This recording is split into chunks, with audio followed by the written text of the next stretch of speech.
That's exactly why some lawyers get so much out of the program and some don't. So I'm gonna record this. Let's repeat it. You're recording what? I'm recording the reason why, what you just said, the reason why some lawyers get so much out of the program and some don't. So you want me to repeat what I just said? Yeah. Okay. Mm-hmm. So basically, what I was just saying is that, we see some lawyers who come into the program and they're less experienced. On paper they shouldn't be as successful as some other lawyers, and other lawyers who on paper should be wildly more successful than other lawyers. And some are much more some turn out to do amazing things, double, triple their revenue in a short time, and some just sort of stagnate and don't do anything. And I think it's a function of a few different factors.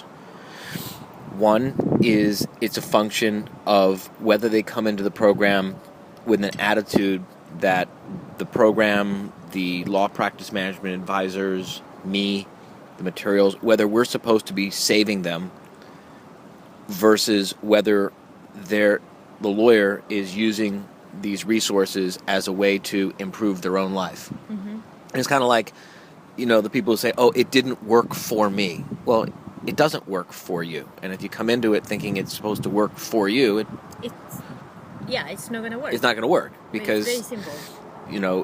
It's sort of like saying I sat through all the classes in law school, mm-hmm. and why am I not a great lawyer? Mm-hmm. Well, because you didn't apply what you learned, you didn't practice what you learned, you didn't test and practice and improve. The resources are there to be used. They're not like a magic pill that just does it for you. Mm-hmm. So that's the first thing, is some people come in with the right attitude and some people come in with what I would say is the wrong attitude. And no wonder why they are having issues, because when you have the right attitude, you're taking responsibility for your changes and for your life and for what you need to do to improve and learn and put in practice. And if you're coming in as we are the savior, then you're not taking responsibility. Exactly. And that bleeds all over their law firm, because people who come into a law practice management advisory program, coaching program, hire a consultant, or anything else like that, with the attitude of this person is supposed to do it all for me, this experience is supposed to magically change me. Those are the same people who are prepared to tolerate and actually end up attracting. They don't even realize it, but that attitude is attracting. Because you get back what you give, mm-hmm. and that attitude ends up attracting the kind of clients who have the attitude of, oh, my lawyer's supposed to save me. Mm-hmm. Usually those are people who are, those are lawyers who are trying to get love or get self-esteem or get acknowledgement or get recognition from their business, from their clients. And of course, wherever you're trying to get love, get security, get self-esteem from your business, that's always where your business is going to suffer. And wherever you're using your business as a vehicle to try to give love, give security, give self-esteem, that's always where your business is going to flourish. So you see it, the lawyers who come to us who are trying to, who expect for us to try to get our self-esteem and to try to get our security and to get our love by saving them. Those are the lawyers who you just know that's exactly what they're trying to do in their own practices, and it's pretty obvious. You could spot it a mile away, and that's why we do so much screening and so much filtering and so much testing, and really, and that's why so many people who come to us, quite frankly, don't qualify to get into the program, which I know drives marketing people crazy. Mm-hmm. But we have to be very selective about who we will and won't work with. Mm-hmm. The second thing I would say is, or that I was just talking about. What was I saying? I was talking about. First one was they're trying to get trying to get us to save them as opposed to using the program to save themselves, so to speak. What was the second thing? The second thing was... Oh, yeah, they are trying to get a bargain. Oh, right. Yeah. This goes back to the science of getting rich, that, you got to understand that fundamentally everyone involved in hiring a lawyer, the client and the lawyer, both should be making a profit. And when you understand what profit really is all about in a law firm, it's pretty obvious. It becomes pretty easy to sell legal services, to market legal services, and to make a profit, a financial profit in your law firm. Profit is not just a function of money. Profit is a function of any time you exchange something that you perceive to have lesser value to be, in exchange, in a voluntary exchange for something that you perceive to have greater value. So, would I rather have... Do I like to have the cash in my pocket? Yeah, it's okay to have the cash in my pocket. But would I rather have the cash in my pocket, or would I rather be enjoying this beautiful meal that we're enjoying? We're sitting here on this beautiful terrace at this nice resort, having this wonderful meal. I'd rather have the meal. So I make a profit when I exchange the cash for the experience and the service and the meal. And it's not just about the protein. It's about the experience and the service. And in their case, they exchange the cash, the cost of the program, and the value that it gives in the program is much, much way higher than the actual monetary value. Well, but that all depends on if they do anything with it. Yeah. Because, they could put this meal in front of me, and if I just sit here watching it get cold and don't do anything with it until finally the fruits begin to, rot and the vegetables begin to wilt, then I will not extract any value from this experience. And so the second reason, I guess you were saying, is the lawyers who don't get a lot of value from this program. They don't understand that it's up to them to extract the profit from the experience. It's this kind of goes back to what we were talking about earlier, or talking about before, with lawyers who really get tortured by their practices and tortured by their clients, who are trying to swoop in as superheroes to save the day. That's not the appropriate role for a lawyer. It's not the appropriate role for any emotionally mature adult. And of course, if you're trying to swoop in and be the superhero, you're always going to have a problem turning a financial profit in your business,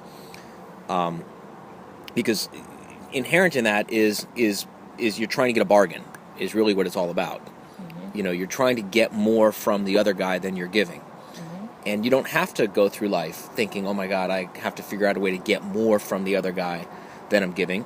You can go through life giving the other guy much, much more value than, you can give him lots and lots and lots and lots of value.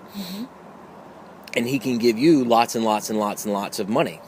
And you can both make a profit. So long as you're taking the time, and this goes back to why we teach how to sell legal services the way that I teach how to sell legal services. This goes back to understanding what the client is really after. And it's never, ever, ever, and this really freaks a lot of lawyers out, it's never a legal problem. Clients don't come to you because they have a legal problem. They come to you because they have a personal problem, and that personal problem is being caused by, or in some cases exacerbated by, their legal problem. But if they could solve their personal problem without solving their legal problem, they would. Yeah, exactly. What was the third reason? The third reason is that some lawyers come into this program and they really are committed to making a change. And they really are prepared to let go of some of their old ideas, which obviously haven't worked. They've worked well enough, but what got you to where you are, and whether you are making $100,000 a year or already making $1 million a year, what got you to wherever you are if you haven't been making a lot of progress in the last year or two, then at some point you got to sort of stop and realize that what got you to where you are is also probably what's keeping you stuck where you are. Mm-hmm. And there are lawyers who come into this program. The third reason I was saying is there are lawyers who come into this program who are afraid to let go of the old Mm-hmm. in order to reach and grasp the new. Mm-hmm. And then I was telling you that story about that client that I represented. Mm-hmm. You want me to tell that story again? Sure. All right, so basically, long story short, is I represented a client. He was probably on his way to filing bankruptcy, and I looked at his financials and his balance sheets and his assets and his liabilities and everything else, and I realized this guy did not need to file bankruptcy. The problem was that he had all these different creditors who, you know, if you resolve the situation, if you resolve the settlement, if you make a settlement with creditor 1, but you can't also effectuate a settlement with creditor 2, 3, 4, 5, 6, and 7, then you might as well not bother with creditor 1. Mm-hmm. And same thing with creditor 2. If you do with number 2, but you can't get 1, 3, 5, 6, and 7, there's no point in solving it with creditor 2. Mm-hmm. And so, long story, we orchestrated a resolution with everyone. It was like a miracle. We negotiated all this, and I realized I didn't know this. I didn't understand this stuff back then. But looking back at it, you know, before I just thought, oh, this guy's an idiot. But I realize now that he wasn't an idiot. He was afraid of change. And having those problems was a really great excuse that he was using to avoid taking the next step Mm-hmm. in his life. In his case, it was pretty obvious that the next step in his life was he was going to get married. And he, you know, had this big thing where, you know, he didn't want to bring all these problems into the marriage, and he didn't want to saddle his girlfriend, fiancée, soon-to-be wife with all of these problems. And it was really made a lot of sense. But then you realize, okay, we solved the problem, and all you have to do is write the check, and the problem goes away. And he wouldn't write the check to the creditors. And you realize he was really using being stuck. He was really using the problem as an excuse to stay stuck because he was afraid of the next part of his life. And I think that's a huge part of the reason why some lawyers get into advisory programs like this and other coaching programs and ultimately are very, very successful. And, you know, we see doubling of revenues, tripling of revenues, all kinds of improvements in their business and their life, and others don't because they're really not committed to making a change. Mm-hmm. And I think that's the third big reason why you see some lawyers who, you know, who don't do it. That it? Did I say it all? Yeah. All right. That's you why. said it all.